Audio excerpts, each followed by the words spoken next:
Well, good morning, good afternoon, good evening, everybody. Welcome back once again to JJ's PC Builds. You know it is JJ with you once again. And don't forget, if this is your first time here, subscribe, hit that like button, and don't forget about that notification bell. That way you'll let yourself know when I post the next video, so you don't miss out. Okay, today I had a good. I was going through my messages on my videos. So I come across this one. We're going to go to the action screen really quick, and then, what we're going to do is we're going to see what the note's about. Like I told y'all before on Graphics Card Nightmares, this week, I told you if you put a note on there and on a video and say, hey, can you showcase a graphics card for me? And I told you I would. So we're going to go ahead and see who's the lucky winner of this one. Okay. Sarah Lee. Oh, we forgot the cursor. We forgot the cursor. So we got to go to mouse settings, and now we got to make it a big cursor. So we'll make it a big cursor. We'll change the color for you and minimize it. Alrighty, there we go. Sarah Lee 7011. This was a day ago. 1 day ago, believe it or not. Like I told everybody, and I'm going to make this point clear, I'll answer you back within 24 to 72 hours, depending on what I got going on here. I'm the only person answering these messages.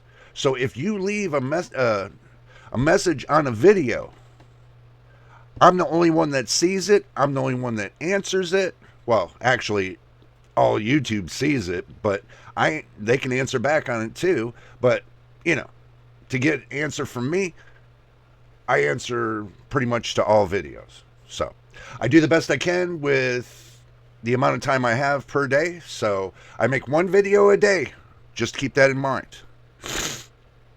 Sorry, I've been sneezing all morning. Oh my God. But Sarah Lee 7011, you have made it to the spotlight here on JJ's PC Builds. You put, this is your note, can you make a video for the 4090? I sure can. And that's what my reply was. I told you I sure can. So that's what's come about today. So just to let you know that's what we got cooking today. So what we're going to do is we're going to get ourselves squared away, which we're already squared away, believe it or not. What we're going to do is we're going to go to Tech Power Up. We're going to look at the specs of the 4090. Then we're going to go over there to videocards.com. We're going to look at some more specs over there and get some more analysis. And then we're probably going to go to, there's another site. When we get there, look, you just have to wait until we get there. So stick with me to the end, and then you can hear my 2 cents on this topic. So don't go anywhere. Stay to the end, and you'll find out what's happening. Okay, so let's go ahead and go back to the action screen. All right, Tech Power Up. Like I told you, it's the AD102. If you're wondering, it's the AD102. It's got It's got 16,384 cores. It's got 512 TMUs. It's got 176 ROPS. It's got 24 gigabytes of VRAM, and the VRAM type is GDR6X, and it's on a 384-bit bus. Now, going down, we're not going to read through all this because I'm sure you guys already know the deal about this. This is just bringing it back up as a refresher, so that way you guys got the idea of what it really is about. So we've already did the name. We already know the variant.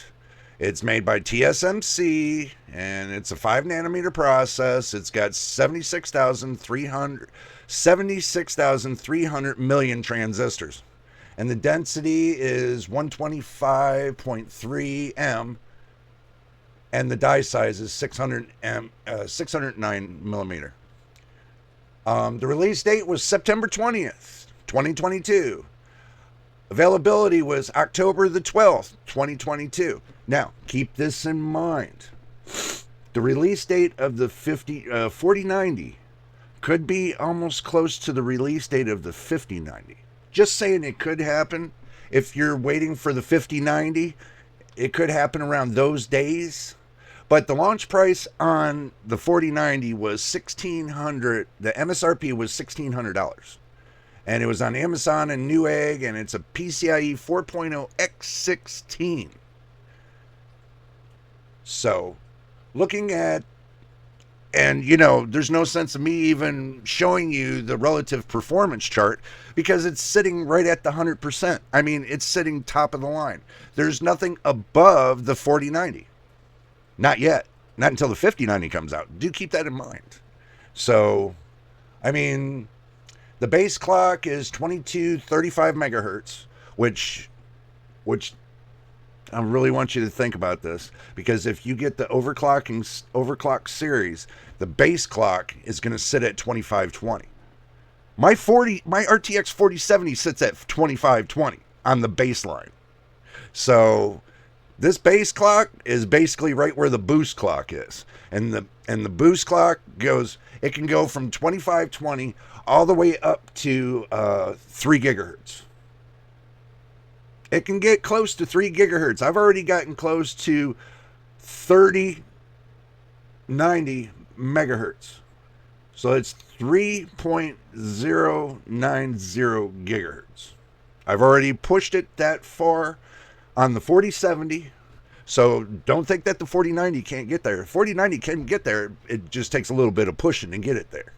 So basically, they recommend a 850 watt PSU, power supply unit. The TDP is 450 watts. Do be careful with the TDP. Okay, it can go from 450 watts and spike up to almost 675 watts. This is the reason why they're having problems with those 12 volt power connectors burning up. So do be careful with those. You know, pretty much it is what it is. I mean, it's got 512 tensor cores. I mean, the RT cores is 128. L2 cache is at 72 megs, which is not too bad. So bandwidth is at 1.01 terabits per second. Okay. The FP64 doubles at 12,090 gigaflops, one at 64. The FP32 floater is at 82.58 T-flops. The FP16 half is at 82.58 T-flops, 1-to-1. Texture rate is at 12,090 gigatextiles. And the pixel rate is at 443.5 gigapixel. Okay, now the memory clock is 21 gigabits per second effective, which that means that if you push the memory clock up to close to its max, which is not recommended, just let the operating system in your computer control your GPU. So you don't overheat it and you don't have any problems. You know, a lot of people just like getting them and pushing them to the max, and that's why they keep getting them to where they keep burning up. Sometimes, not all the time. Believe it or not all the time. Sometimes it's just, it happens, and they say it's user error, but you know what? We're moving past that. I'm sure by now they're going to have that fixed sooner or later. Usually they do, so, but all in all, looking at Tech Power Up, that's the baseline of the GPU. Now moving over to video cards, we're doing another overview, which we've discussed all this right here. The GPU on a 4 nanometer, they say 5 nanometer, you know, it's right here. The effective clock is at 21,000 megabits per second. Okay, that's if you can push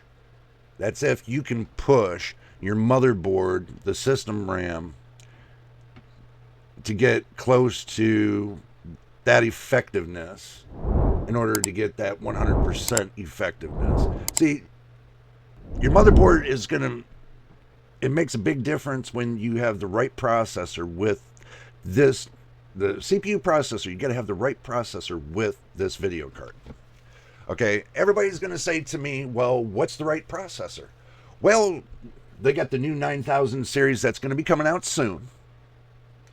If you're going to get a card like this, I would suggest save a little bit of your money and get that 9000 series processor.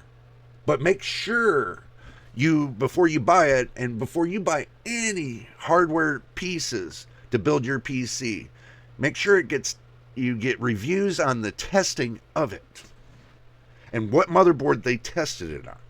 This will give you a summary of which way to go.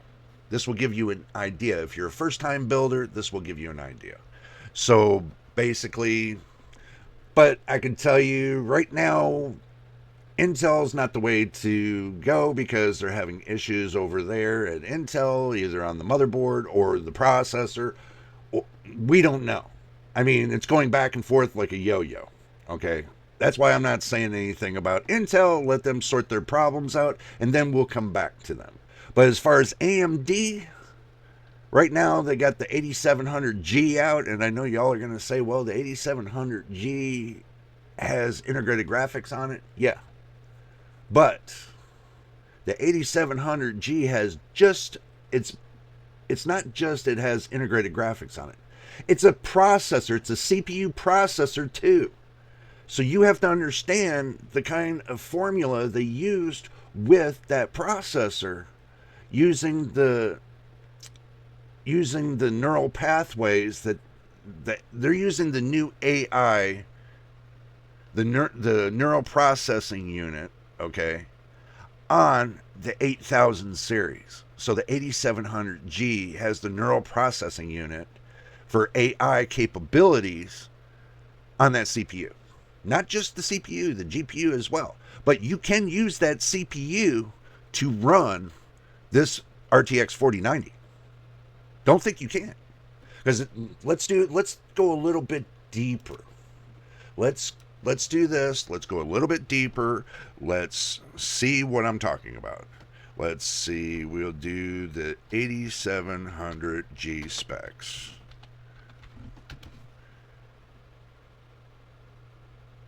And we'll do it right here. It's an 8-core, 16-thread processor. I mean, that's good enough. 65 watts. The minimal frequency is 4.2 gigahertz. The boost frequency is 5.1 gigahertz. It's a Phoenix code name, and it's an AM5 processor. Okay, now let's go a little bit deeper. Since it's $329, and they've already hit 10 gigahertz with this processor. Do keep this in mind. So, it's got 25,000 million transistors. It's on a 1718 LGA motherboard. It was launched in January 8th of this year. The bundled cooler is a Raspberry, which I suggest you use a different cooler for this. Turbo clock's up to 5.1 gigahertz. Multiplier is unlocked, so it's an unlocked GPU. So the configurable TDP is at 45 watts, but you can push it up to 88 watts. So the L3 cache has got 16 megabytes shared. That's not bad. Believe it or not, that's not bad. Okay, it's got the Radeon 780M, and it runs 52 MTs for your RAM speed. So I'm sure you can push it past the 5200 mark all the way up to, let's say you run it steady 6000. The 6000 MTs. So it's the CPU only. It's got 20 lanes, Gen 4, 20 lanes, and the motherboard right here. This tells you the motherboard that it will line up with. The X670E, the X670, the B650E, B650, and the A620. Okay, those are the motherboards that it will line up with. So, and graphic engine boost clock 2900 megahertz. But it's got 16 tops, I'm gonna be honest with you. I mean, I even look at my 5600G, the Ryzen 5 5600G, and I put my RTX 4070 on it, and I still got good. I still got good FPS. So turning off the integrated graphics for this processor and using it for the RTX 4090, I mean, I don't see a problem with that, especially with it hitting 5.1 gigahertz. Because the one that I got in my system right now hits 4.750 gigahertz. So, and I still get great FPS and gameplay. So, that seems like a good deal to me. Especially for the price. It's not a bad deal. You know, think about it. I mean, $330. I mean, you spend about close to $300 getting the 5800 X3D. And as I found out that, you know, when it comes to the cache, you know, that the cache that comes with it, you're only using 1/4 of the cache. So everybody thinks, oh, you're using the full cache. No, you're not. Believe it or not, no, you're not. As I can tell you off of my 5600 X3D, which is an X3D chip, I only get 1/4 of the cache. So this 16 megabytes of shared isn't too bad. I mean, it's not too bad at all, I don't think. So moving on down the road, let's look at some benchmarks right here from, what's this, Tech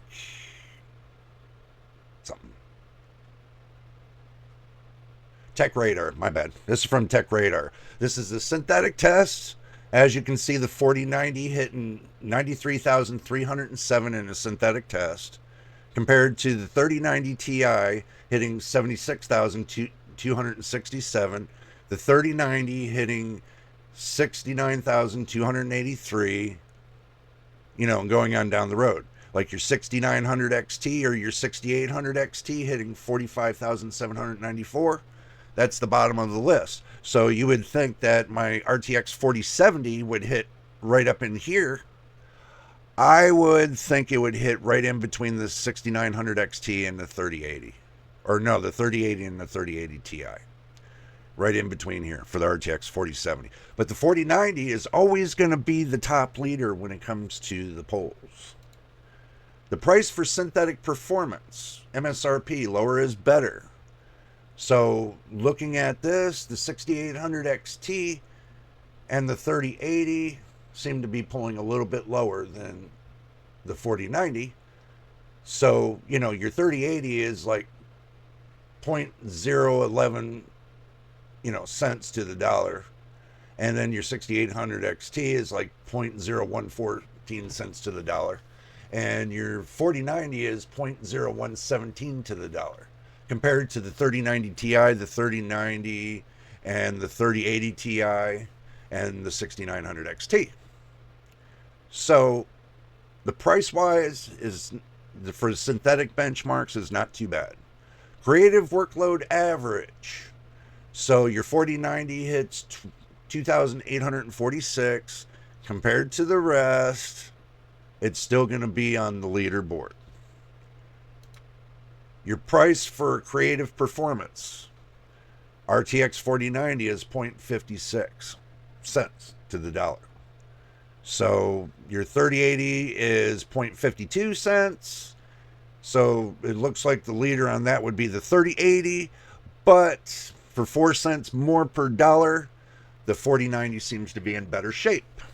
So price per dollar, I would imagine that the 4090 is going to be better. So gaming performance, FPS, average.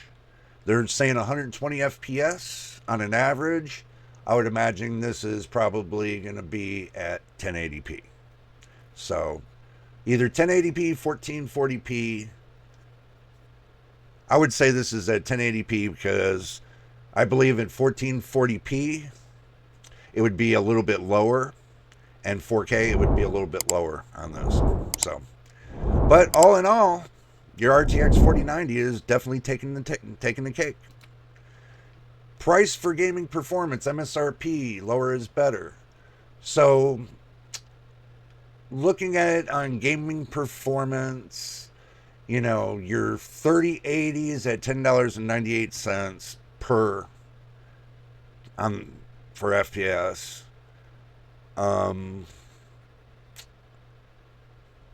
But that's not too far off. Your 6800 XT, and then you got your 4090. So they say the 6800 XT and the 3080 are better in price to performance for gaming than the 4090. But the 4090 gives you more performance than the 6900 XT and the 6800 XT and the 3080 and all the rest of them. So you kind of tweaking in between. But since the prices have risen on the 4090, this is going to be a little bit higher on the MSRP. And as well as the 6900 and XT and the 6800. All these prices this is just in the past. This is not present pricing. Okay? This is in the past. I'm sure the pricing's a lot higher now than it was back then. But this is at doing an MSRP of $1,600 for the 4090. Pretty much, everything at its MSRP. So, final price of performance MSRP. Back then it was $0.050 for the 4090. Okay, so lower is better. They say the 6800 XT was better than all the rest because it was at 0.30. But right here, 0.020 more. You're still going to get more performance out of the 4090 than you are the 6800 XT, the 6900 XT, the 3080, the 3080 Ti, 3090. These are all last gen series. Okay, now coming up to this gen series, your 4090 is still sitting the king of the hill. Just to let you know that. Final performance average. Last chart, and then we're going to go to my final thought. The 4090 takes the lead for 32,091 points compared to the rest. Sitting at the bottom is your 6800 XT at 21,449. And then going up the ladder, your 3090 Ti seems to catch up a little bit to the 4090, but not totally there yet. But it's getting there. But anyway, let's go back to the main screen, and I'll give you my final thoughts. Okay, now, that's back then. This is the charts that were back then. Pretty much when it comes to your performance and stuff like that, with your 4090, it doesn't change that much unless the software changes and improves the 4090 to make it better. So, don't forget your drink and snacks, by the way. But that's the only way it would improve after that point. Not unless Nvidia decided to say, hey, we're going to give you even more features and more improvements and stuff like that. But now we're going to change the firmware on the graphics card. That would be the only way. The only way they could totally improve the card, like they do with the motherboards. When they change the firmware and they go and put security updates and stuff in there, that's the only way they can make an improvement on that card. Any other improvements are secondary because it's all software and it's all running through either, your operating system programming.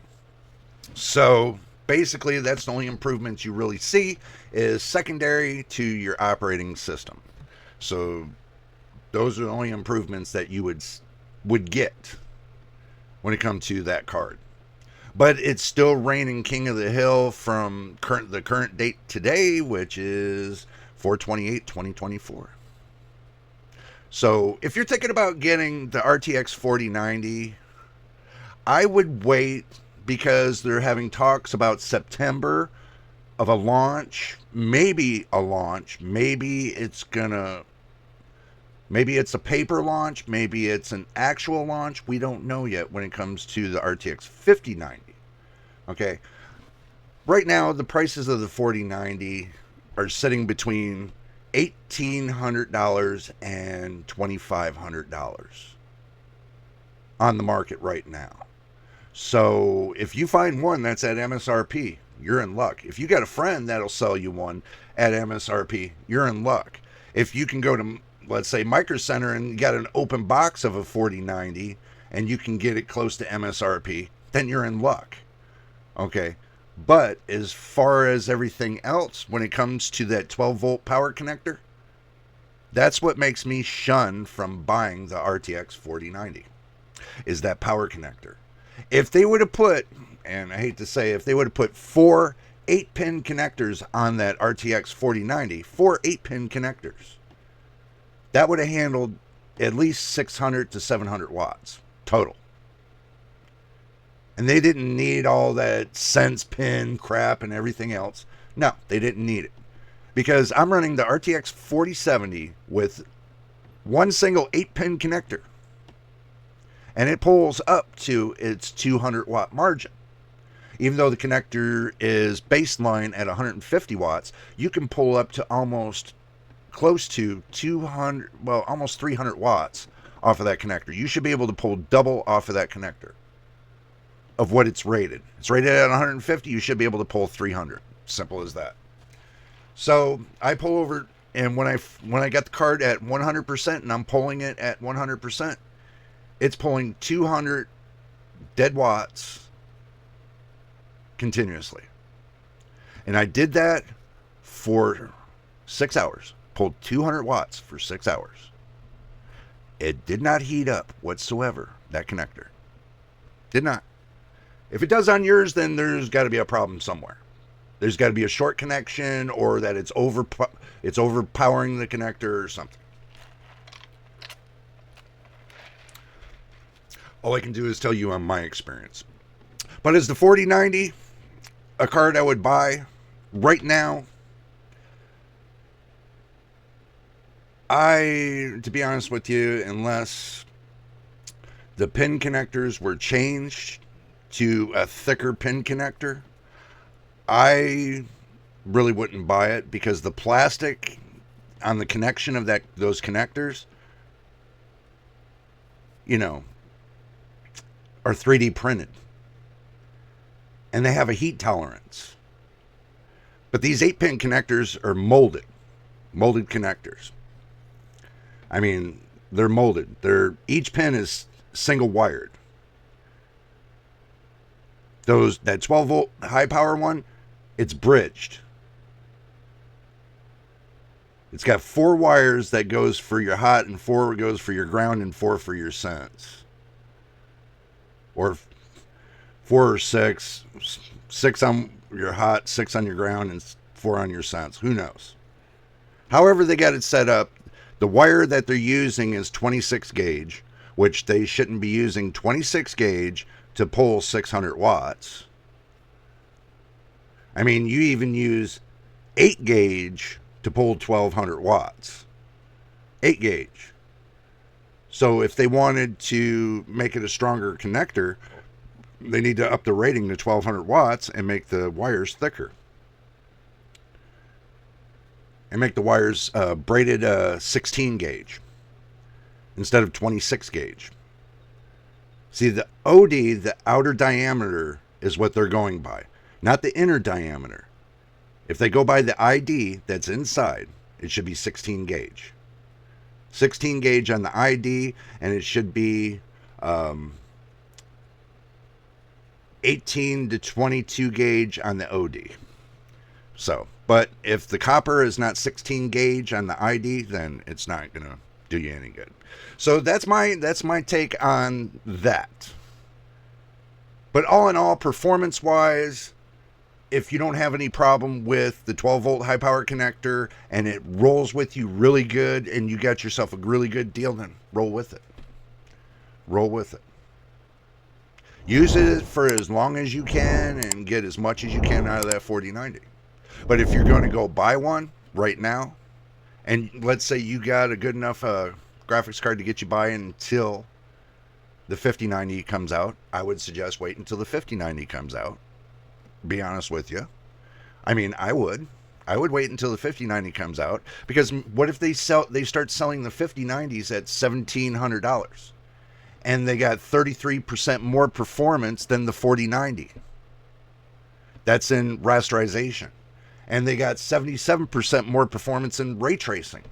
What if that happens? So you never know. I mean, there's rumors about it. So if it's going to be that good, and that's going to be the next big thing, then I suggest you wait for the next big thing instead of going to buy the 4090. But here's the thing. If when they push out the 5090 and the price drops on the 4090 to, let's say, $1,400, that's a good deal. Just to say. Me, if I were to get a 4090 for $1,400, right? The first thing I'm going to be doing, since I know how to do electronics and all that, is I'm going to be redoing all those freaking lines, those power connectors. I'm going to redo the whole thing. I'm going to strip out the power connector. I'm going to put in single lines, 16 gauge single lines, all the way through that damn thing. Drill it straight through. Take out all those pins that they have in there and put solid pins, solid connector pins, and fix it all up and out. Just change it all. Change the way the whole thing is. And put a heavier connection in there. They should have been smart and just do two wire. Well, if they would have done 3 wires, 2 8-gauge wires, and 1 sense wire for the ground. That's all they needed. 2 8-gauge wires, and they could have ran it in a loom. 2 8-gauge wires in a loom back to the power supply. They could have done that too. That's what I'm going to end up doing. If I ever get my hands on a 4090, I'm going to be changing that connector around and putting 2 big 8-gauge connections in there and putting 1 18-gauge sense wire. Since they're only using 1 for the ground and the 3 are open, what's the sense of having that many pins? I'm going to end up doing a lot of reconstruction to this. So, and if it voids the warranty, then I guess it does. But I guarantee that when I get done with it, it will last longer. Look, I'm not telling you to go do this to your own. I'm not going to tell you to do that whatsoever. Because if you go to do it, this is on you. So if you don't know nothing about electronics, then I suggest don't mess with it. Ask somebody that knows how to do electronics. If you don't know how to do them and you know somebody that knows how to do them, then have somebody go in there and make you a whole new connector. Running it off of 8-gauge, which I'm going to do that. I mean, they could have been smart and tied all the pins, tied all the hot pins together on the graphics card and all the ground pins together on the graphics card and put 2 big connectors on there, 2 8-gauge connectors, and 1 extra wire for the sense. So they would have did a 3-pin connection, which would have had heavier gauging to hold at least 1200 watts through that gauging. You got to remember, speaker wire itself, when they wrap the cones for the wire for the speakers, the ones that take 1200 watts are actually the strands are actually thicker than what's on your graphics card. If you flatten it out, it's still the same thing. You can't use that concept. You have to use braided 12-gauge wire to pull at least the max of 1200 watts. Because if you're pulling 650 watts, then, it makes only sense to have 2 8-gauge wires, which holds double the amount of current. And you never have this problem. I mean, me, I would just put the two connectors like you do a car amplifier and go that route. That's the way I would have done it. But anyway, Sarah and Julie, there you go. There's the review of the RTX 4090 with my 2 cents for you, so you can understand, you know, which way. If you want to go that way, that's going to be up to you. If you want to wait for the 5090, that's going to be up to you. But in all aspects, if you got a good graphics card now, I would wait. That's just my opinion. So, but anyway, if you made it to the end of the video, and you probably did, make sure you subscribe. If this is your first time here, subscribe. Hit that like button and hit that notification bell so you know when I post the next video. But until then, next time in the next video, this is JJ on JJ's PC Builds. We will see you on the next one.